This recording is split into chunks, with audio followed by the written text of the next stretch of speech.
Welcome back, Defenders. Jake here. We're about 9 days into Ukraine's special military operation, their invasion and liberation of Russia's Kursk Oblast. And on the military map, we just have a new permanent color. Of course, we know the color red is Ukrainian territory still occupied by the Russians. Green is Ukrainian territory that Russia once controlled, but it's been liberated. And now we have blue. Blue is Russian territory currently controlled by the Ukrainian military. And things have been moving fast. Map updates are kind of interesting when things are actually rapidly changing. So for fun, we can go back in time 9 days to when this invasion began on August 8th. This is when, on Tuesday morning, Ukraine's military crossed the border checkpoint. Here's August 8th, August 9th, 10th, 11th, 12th, 13th, 14th, and then the update. For operational security, the map makers are waiting 2 or 3 days to give accurate updates on the map. They don't want to endanger any of the operations or the defenders currently on Russian territory. But this gray zone, Ukraine controls all of it by now. They're moving so fast.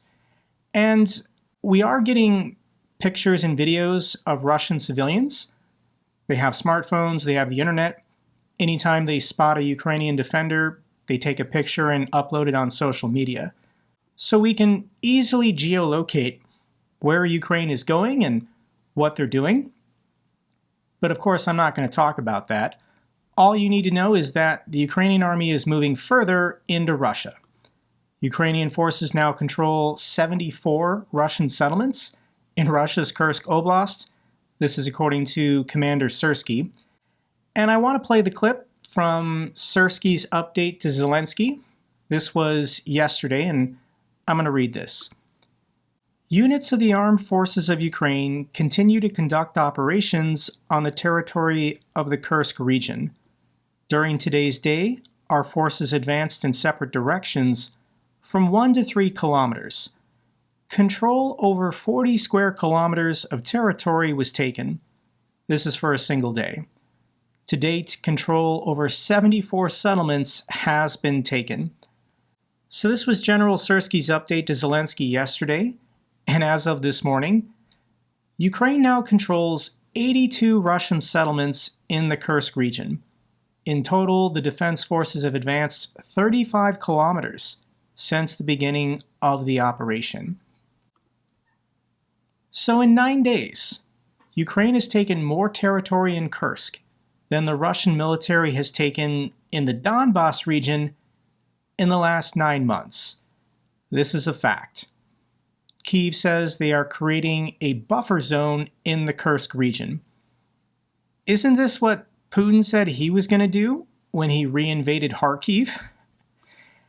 And this is genius, what's happening right now. Russia did build 2 defense lines, trench networks, one directly on the border and the other one 5 kilometers deep.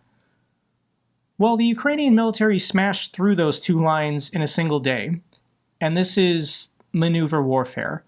They're now behind the defense lines, both to the north and to the south.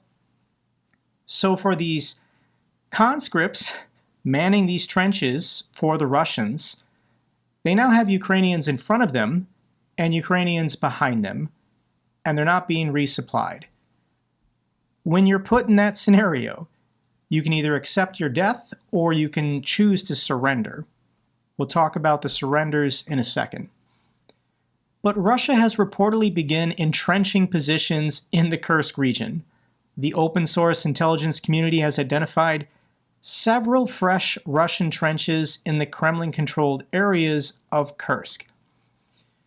So the first thing that people noticed is that on the Russian site Avito, this is Russia's equivalent of eBay, there were advertisements put out immediately seeking workers to dig trenches in the Kursk region.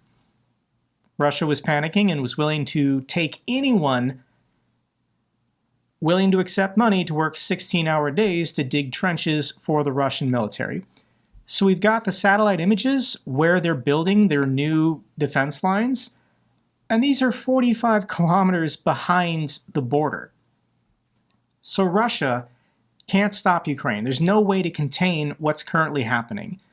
So they're basically just giving up on 45 kilometers of their own territory to start over. Dig some new trenches, and then find a way to expel the Ukrainians. But if Russia wants to move the front lines 45 kilometers deep into their own territory, I think Ukraine would happily accept that, and they'll continue pushing north into Bryansk and pushing south into Belgorod to create a true buffer zone, 20 or 30 kilometers deep, where Russian artillery can no longer fire on a single Ukrainian village or town along the border. This is incredible. So let me give you some reactions on Kremlin State TV. This is Mardan's show. He's interviewing a Russian in the area. And this is how they're talking about President Zelensky on Kremlin State TV. I watched that bastard Zelensky. He said that they had captured 74 settlements. I listened to his speech attentively. I also listened to what the representative of the Ministry of Foreign Affairs of Ukraine said. It also happened yesterday. He said that they don't need this land. They don't need anything extra. They are creating what they call a buffer zone on the territory of Russia. So I want to say that, first of all, it's a lie about those 74 settlements. People will now ask, how many were captured? I'm going to say that right now the number doesn't matter. During yesterday, some bloggers whom we do not see here handed over a certain village back and forth about 5 times. It was written on their pages that it passed into our hands, and then the enemy recaptured it, etc. No, friends, in reality, that's not how it is. That territory is within what we unfortunately have become accustomed to calling the gray zone. Well, this means absolutely nothing for us in terms that we can say that this settlement, apologies, is controlled by us. We're talking about something else. Now I think we need to refocus. Whether or not a settlement is ours or not ours is just not the topic we should be discussing. So, how many settlements has Russia lost on their own territory? We don't need to talk about this. This is not important information right now. Kursk offensive, I'm living every soldier's dream, says a Ukrainian fighter. Ukraine's daring offensive into Russia's Kursk Oblast, one soldier's voice rises above the din of combat. There are countless pictures and videos online of these Ukrainian soldiers spreading out in every direction in Kursk, filming themselves, and I'll share a couple of these with you. The first one is a Ukrainian Defender who chose to steal a street sign inside of Russia. Диви, що твориш. Що ти делаєш, Саня? Що ти твориш? Надо. Нафиг воно тобі надо? А зачем воно львовцям? А ти знімаєш? Да. Дорогі львовці, львів'яни. Воно вам вже не треба, я вам нову повішаю. З українською назвою. Це вам за унітаз мій.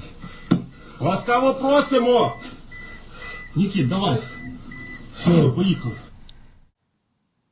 As far as soldiers stealing stuff in a war zone, stealing street signs or road signs is not really a big deal. He says this is payback for the Russians stealing my toilet. Here's another video. This one's just perfect. Блядь, быстро.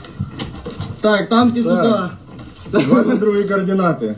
Есть. Артиллерия туди в'їбе, артиллерия. Мы просили 2 танка!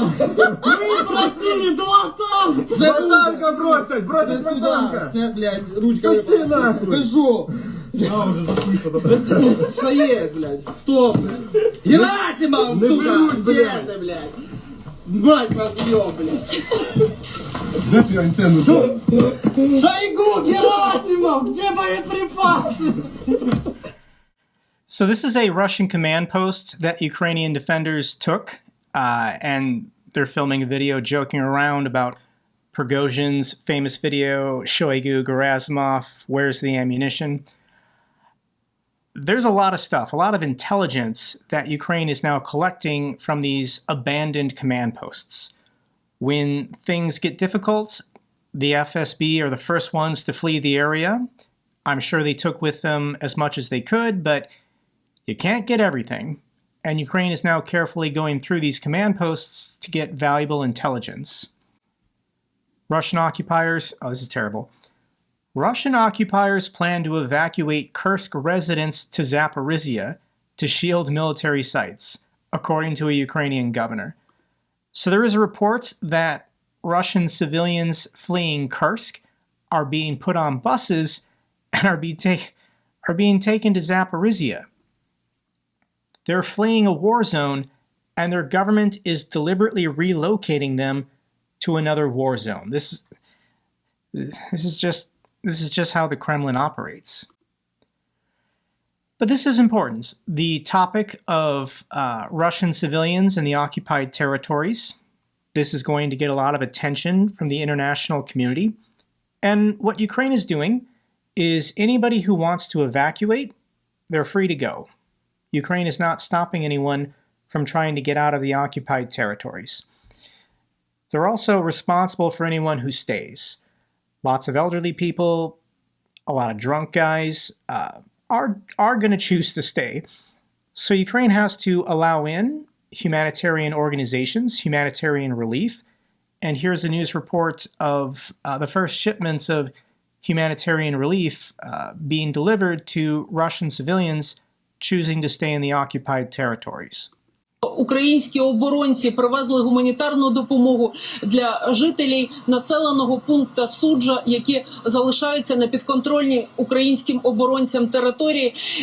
І сьогодні вони розвантажували цю допомогу, яка, як ви вже чули, була для них вкрай необхідною. Місто Суджа під контролем українських оборонців. Це, мабуть, найголовніша інформація, яку ми сьогодні повідомляємо вам. В цьому переконалися на власні очі. І, власне, це допомагає нам зробити українським оборонцям зробити санітарну зону. So these are Ukrainian defenders giving food and water to Russian civilians.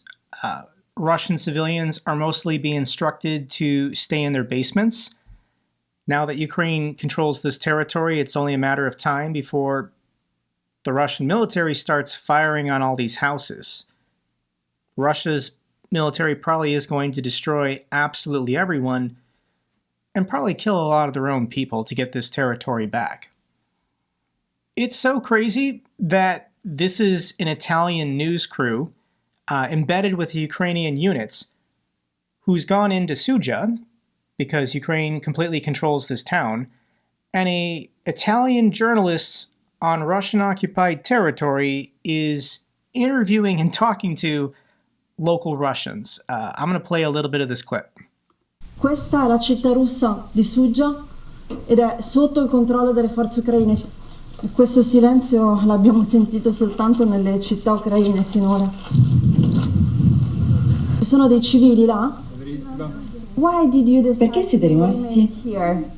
I russi ci hanno detto di stare qui raccolti e poi se ne sono andati. Lasciati soli? And how did Come si comportano i soldati ucraini? were kind with you or Molto gentili. So I think this Italian journalist was speaking English to this Russian teenage girl. There's just so much happening here. It's like there's so many languages and different nationalities, and it's just getting so complicated. Wow. Ukrainian forces capture hundreds of Russian soldiers amid the Kursk incursion. This is already outdated. This is now in the thousands. A conservative estimate is that over 2,000 Russian soldiers have already surrendered and been sent back to Ukraine to be processed. We have lots of evidence. These are the military passports and documents of Chechen soldiers who have chosen to surrender rather than fight. Videos online, I'll link a couple down below. Once again, all of these Russian men are safe. They chose to surrender. That was the correct choice. They will be treated fairly under the rules of international law, and Ukraine wants to give these guys back. if they can get their own people back. Ukraine nabs over 100 Russian troops in Kursk, largest capture in a single operation. Ukraine's intelligence provided the Kyiv Post with photographic and video evidence of 102 Russian soldiers they captured somewhere in Kursk. So this is one unit. This is the 488th Guards Motorized Rifle Regiment. And as soon as the Ukrainians showed up, they just chose to surrender en masse.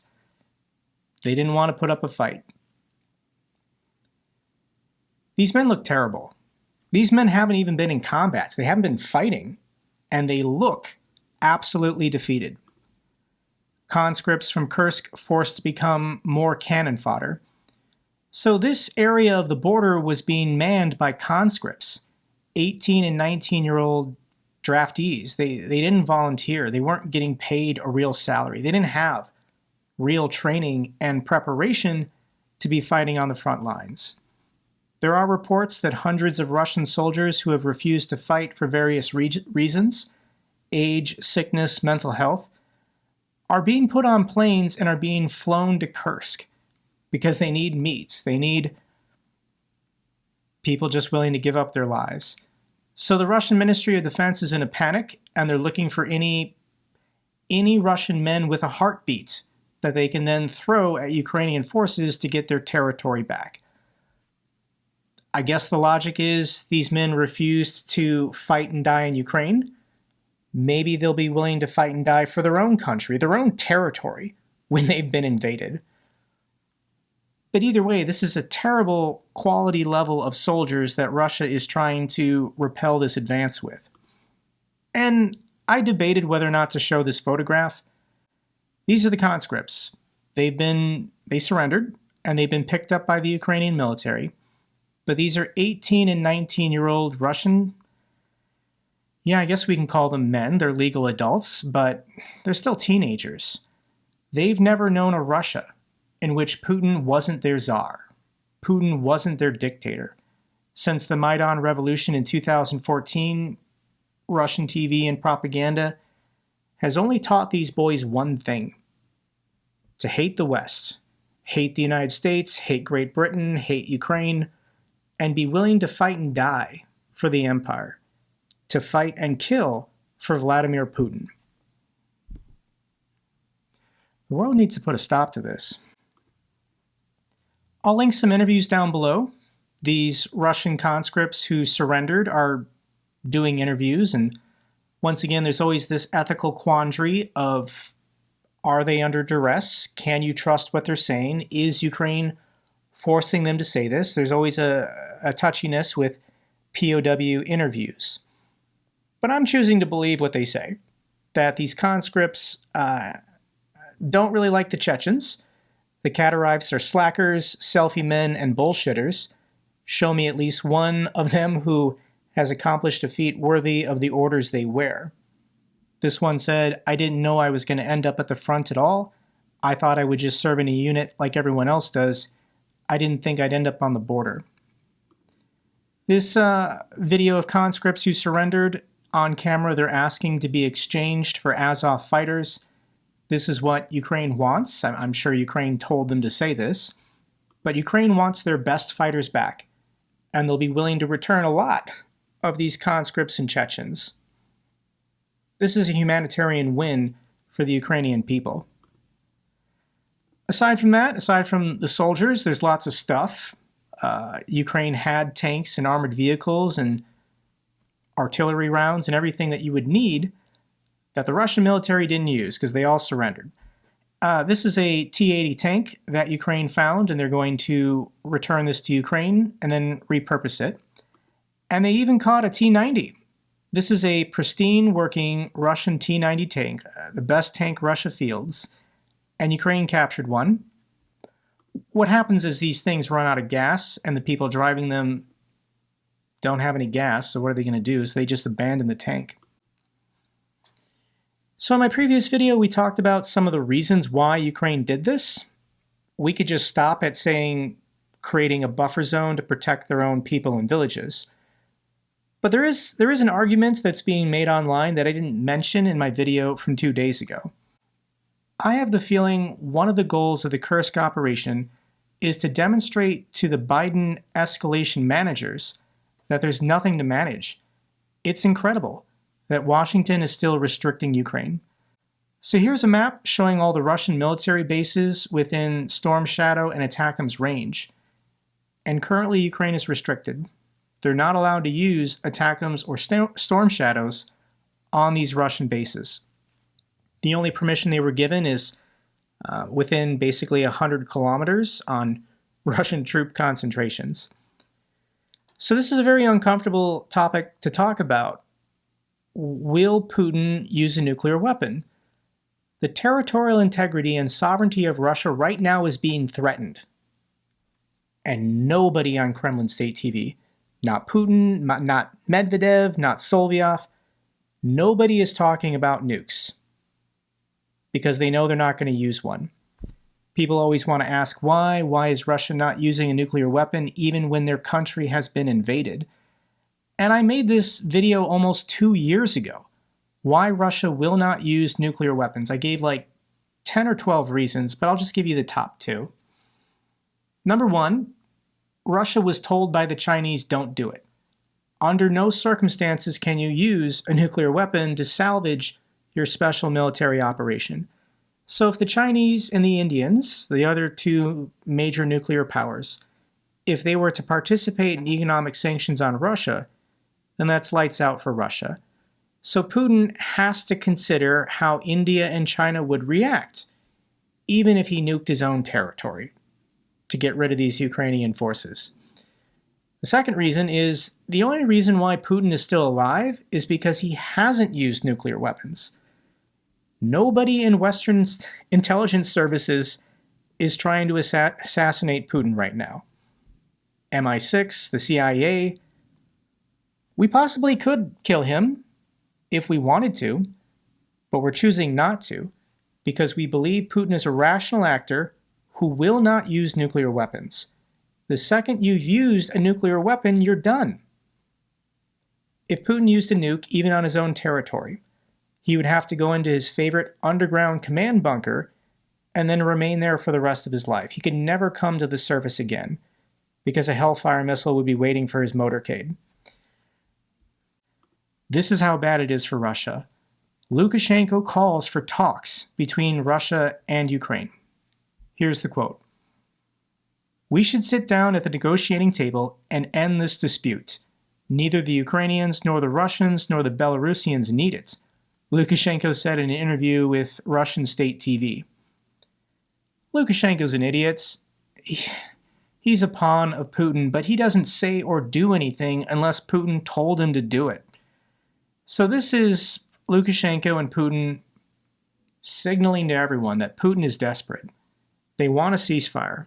They want a chance to regroup, to stop their losses, to mobilize their people and consolidate the occupied territories, and then start this war up again in 2, 4, or 6 years from now.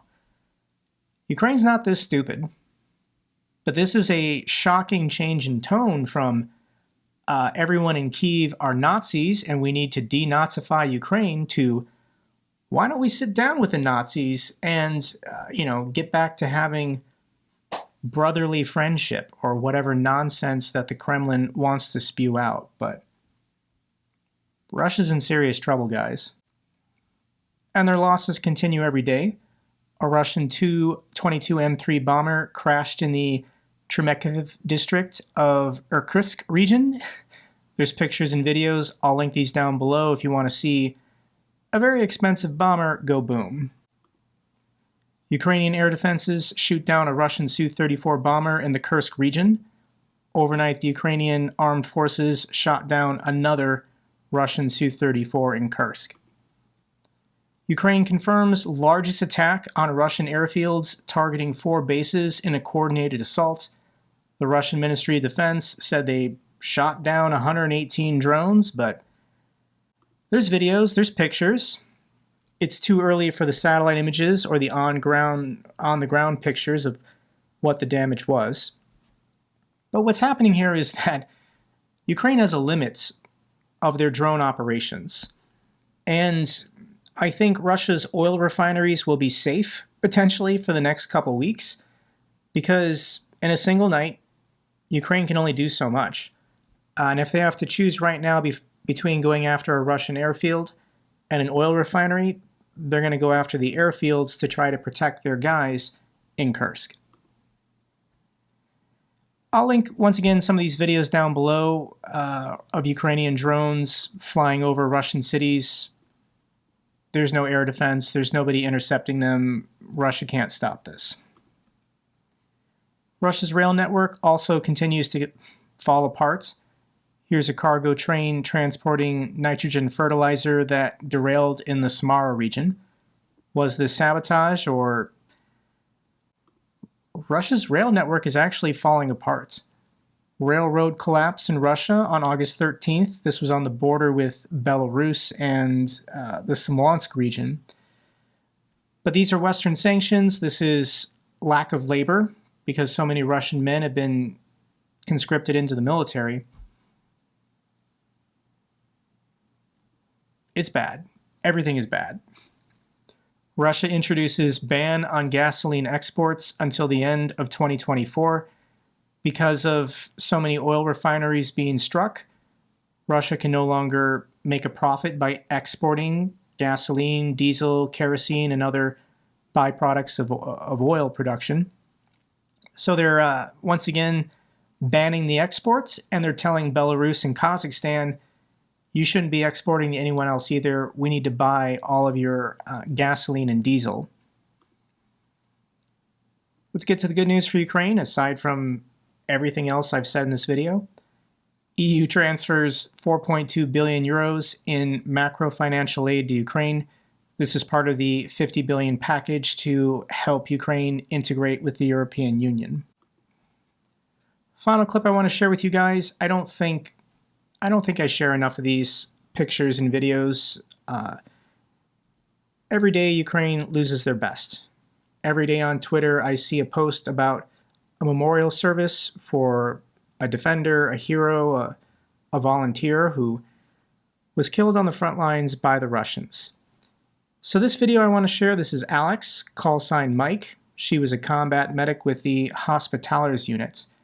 And she was killed by a Russian FPV drone on the 14th.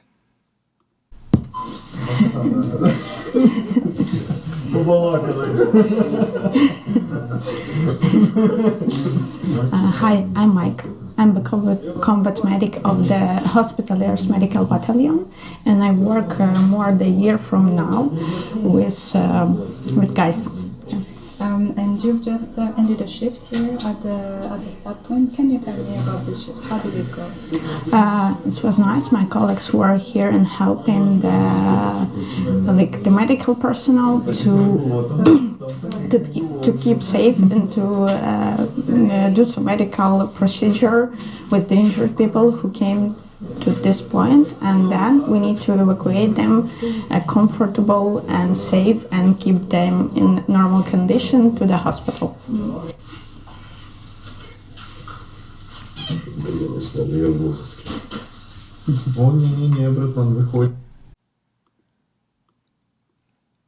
That's all for this update video.